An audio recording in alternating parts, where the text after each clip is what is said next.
We'll guide you through how to optimize your Asana workflow using the most recent features and UI elements. If you find this helpful, consider subscribing and liking the video.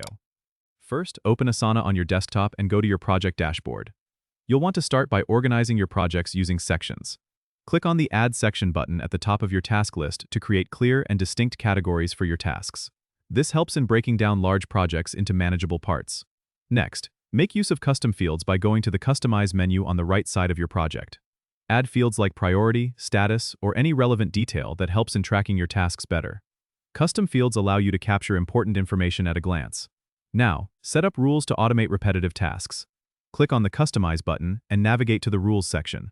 Here, you can automate actions like moving tasks to a different section when they're marked complete, which saves you time and keeps your workflow smooth. Another helpful tip is to integrate Asana with other tools you use daily.